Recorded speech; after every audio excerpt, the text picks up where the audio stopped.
Está escrito no Evangelho segundo Marcos, capítulo 4, versículos 21 e 22, o seguinte: Também lhes disse Jesus: Vem porventura a candeia para ser posta debaixo do alqueire ou da cama? Não vem antes para ser colocada no velador? Pois nada está oculto senão para ser manifesto, e nada se faz escondido senão para ser revelado. Meu irmão, minha irmã, quando nós ouvimos essas palavras registradas no Evangelho de Marcos, somos imediatamente transportados para uma cena, digamos, simples. Uma casa humilde da Galileia, uma chama bem pequena tremulando na escuridão e um ensino profundo que atravessa os séculos e chega até nós, aqui neste tempo de tanta correria, esse tempo barulhento e saturado de informações. A parábola da candeia também aparece no Evangelho de Lucas e encontra eco também no Evangelho segundo Mateus. Isso nos mostra algo extremamente importante. Jesus repetia verdades que ele considerava essenciais. Ele sabia que o coração humano é muito propenso à distração, que a memória é frágil, que a vida corre muito veloz. Por isso ele voltava ao mesmo ponto, ou seja, a luz foi feita para brilhar. Imagine aquela casa do primeiro século, paredes muito simples, poucas janelas, ambiente escuro ao cair da noite. A iluminação não vinha de energia elétrica, pois não existia ainda, mas de uma pequena candeia de barro abastecida com azeite de oliva. Uma chama pequena, mas suficiente para transformar todo o ambiente. Nas casas mais pobres havia apenas uma candeia, uma só. Se ela se apagasse, tudo ficaria em trevas. E Jesus chega e pergunta: Vem porventura a candeia para ser posta debaixo do alqueire? O alqueire era um recipiente usado para guardar cereais. Colocar a lâmpada ali seria o mesmo que sufocar a sua função. E ele acrescenta: e debaixo da cama? A cama era um simples colchão enrolável. Esconder a luz ali seria algo absurdo. A luz não foi criada para ser escondida. A luz existe para cumprir o seu propósito, iluminar. E aqui começa a aplicação que precisa atravessar a nossa geração. Nós vivemos dias de exposição constante. Redes sociais, câmeras, vitrines digitais. Uma cultura que valoriza muito a aparência, a performance, o engajamento. Nunca na história foi tão fácil aparecer e, paradoxalmente, nunca foi tão comum esconder a verdadeira luz. Pois é, há uma diferença entre visibilidade e luminosidade. Visibilidade significa estar diante dos olhos das pessoas, enquanto que luminosidade significa refletir a glória de Deus através da nossa vida. Jesus não está falando de autopromoção, está falando de missão.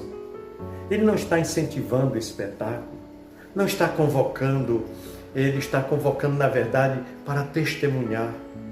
Quando ele declara no Evangelho de Mateus 5, 14 e 15, que diz: Vós sois a luz do mundo, ele está afirmando que os seus discípulos participariam da luz que vem dele, Jesus. Porque no Evangelho de João 8, versículo 12, ele próprio declara: Eu sou a luz do mundo. Olha, nós não somos a fonte, somos o reflexo.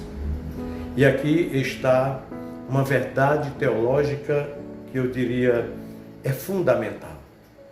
A luz que brilha em nós é a palavra viva de Deus. O salmista declara no Salmo 119, versículo 105, lâmpada para os meus pés é a tua palavra e luz para o meu caminho. Perceba a progressão. A palavra ilumina os nossos passos, transforma o nosso caráter, molda as nossas decisões e então, através de nós, ilumina o mundo. Mas a parábola da candeia está inserida logo após a parábola do semeador. Isso não é coincidência. Primeiro, a semente é lançada no solo do coração. Depois, a luz deve brilhar. Ou seja, a palavra é recebida, germina, frutifica e então se torna testemunho visível. Se a semente caiu em boa terra, a vida vai brilhar naturalmente. E aqui precisamos fazer uma pausa e refletir. O que está abafando a luz em nossos dias? O alqueire moderno pode ser o medo, medo de rejeição, medo de críticas, medo de perder a aceitação social. Muitos cristãos escondem a sua fé no ambiente de trabalho, na universidade, nos círculos de amizade, porque temem ser rotulados.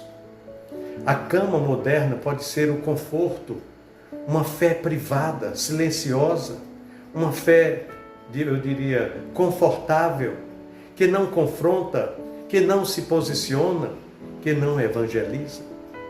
Mas Jesus é muito claro. Ele diz, a luz foi feita para o velador, para o lugar apropriado, para um lugar onde irradia-se.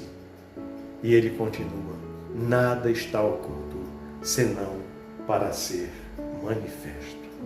Esta declaração tem múltiplas camadas, digamos assim. Primeiramente, ela fala sobre a revelação do reino. O ensino de Jesus não veio para permanecer secreto.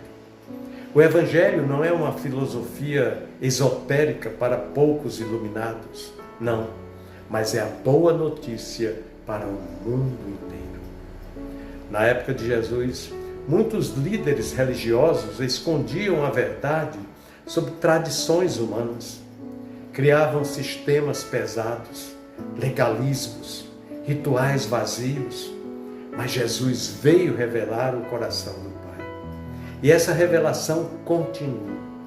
O que hoje parece oculto, um dia será manifesto. É isso que ele fala. Isso também aponta para o juízo final. Em um mundo onde as pessoas acreditam que podem viver na sombra, que podem pecar no anonimato, que podem esconder intenções, Jesus afirma, tudo será revelado. Tudo, absolutamente tudo. Essa verdade, eu diria, é uma verdade solene. Solene porque nos dias digitais, onde se pensa que conversas privadas nunca serão expostas, onde se acredita que atitudes secretas jamais virão à tona, a palavra de Deus nos lembra que há um tribunal maior. Nada, absolutamente nada, escapa aos olhos de Deus. Mas essa revelação não é apenas ameaça, não. A verdade não é uma ameaça, é esperança. Se você foi injustiçado, se você foi mal interpretado, se você sofreu em silêncio, há um dia em que a verdade será plenamente exposta. A luz revelará tudo. E então Jesus faz uma exortação pastoral muito poderosa. E ele diz, se alguém tem ouvidos para ouvir, ouça. Não basta escutar sons. É preciso ouvir espiritualmente, assimilar, absorver essas verdades. Estamos numa geração que ouve muito, mas escuta pouco. Podcasts, vídeos, mensagens, notícias, fluxo constante de informação. Mas o coração raramente desacelera para absorver a voz de Deus. Por isso que a palavra de Deus repete muito essa expressão, atentai no que ouvis. Essa frase carrega responsabilidade. O que você tem permitido entrar na sua mente? Quais vozes moldam as suas convicções? Quais narrativas dominam o seu imaginário? Porque à medida com que você mede, você será medido. Aqui Jesus ensina um princípio espiritual extremamente profundo. Responsabilidade proporcional à luz recebida.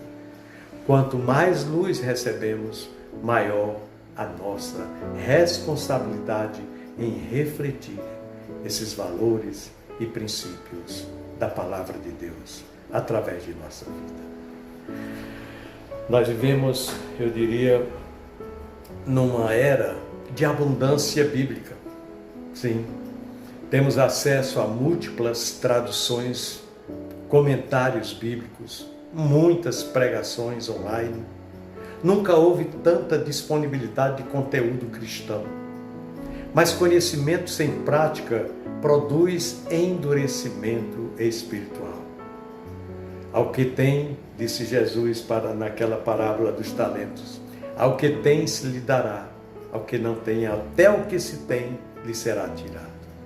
Esse é um dos princípios mais solenes do reino de Deus.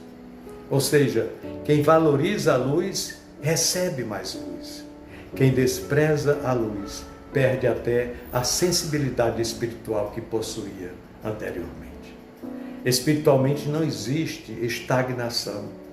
Ou avançamos ou retrocedemos. Nesses dias tão agitados em que vivemos, a tendência é superficialidade. Consumimos versículos como frases motivacionais. Compartilhamos imagens com textos bíblicos, mas não mergulhamos nas Escrituras. A candeia precisa de azeite. Sem azeite, a chama se apaga.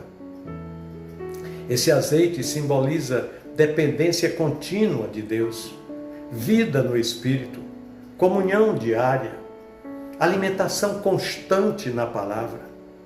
Sem isso, a luz se torna fraca, intermitente, quase imperceptível. E o mundo encontra-se escuro. O mundo, disse Jesus, o mundo jaz nas trevas.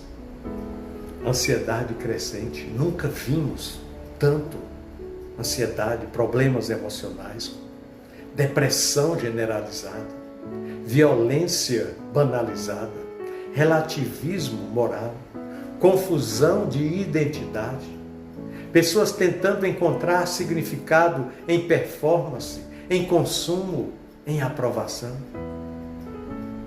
E nesse cenário, o cristão não foi chamado para competir por atenção. Ele foi chamado para brilhar. Não com arrogância, mas com santidade. Não com gritos, mas com coerência de vida. Não com espetáculo, mas com fidelidade. A luz verdadeira não precisa de marketing. Ela simplesmente dissipa as trevas. Quando um cristão vive com integridade no trabalho, isso é luz refletindo a glória de Deus. Quando um cristão perdoa em vez de se vingar ou guardar ressentimentos, isso é luz. Quando mantém pureza num ambiente corrompido, isso é luz. Quando proclama o Evangelho com amor e com coragem, isso é luz. E essa luz não é para autopromoção, mas para a glória de Deus. Olha, meu querido irmão, minha amada irmã, há algo profundamente pastoral aqui. Muitos cristãos sentem-se pequenos, mas nós somos apenas uma chama fraca, assim dizem. Mas lembrem-se, naquela casa da Galileia, uma única candeia fazia toda a diferença. Portanto, não subestime o impacto de uma vida obediente a Deus. Talvez você seja a única referência de Cristo na sua família, a única luz no seu setor de trabalho, a única voz de esperança entre os seus amigos. Portanto, não esconda a candeia. E se você percebe que tem colocado a luz debaixo do alqueire do medo ou da cama do conforto, este é o momento de realinhamento. A luz é sua. Ou melhor, a luz não é sua. Ela foi confiada a você. Um dia, todos nós, indistintamente, estaremos diante da plena revelação. Aquilo que nós fizemos com a luz recebida será avaliado. Que não sejamos encontrados como aqueles que negligenciaram, mas como aqueles que brilharam. Nesses dias tão agitados, onde tudo corre, desacelere para ouvir. Alimente-se da palavra. Permita que o Espírito de Deus ajuste o pavio do seu coração. Reabasteça o azeite da comunhão. E então, coloque a candeia no velador. Porque a noite pode estar escura, mas uma chama que seja, quando posicionada corretamente, transforma todo o ambiente. E a pergunta final que ecoa não é se o mundo está em trevas. A pergunta é: onde está a minha luz? E ao ouvir essa palavra, eu e você não apenas venhamos admirar a chama, mas levantar essa chama, porque a luz foi feita para brilhar através de nossas vidas. Pensemos nisso, no amor de Cristo. Amém.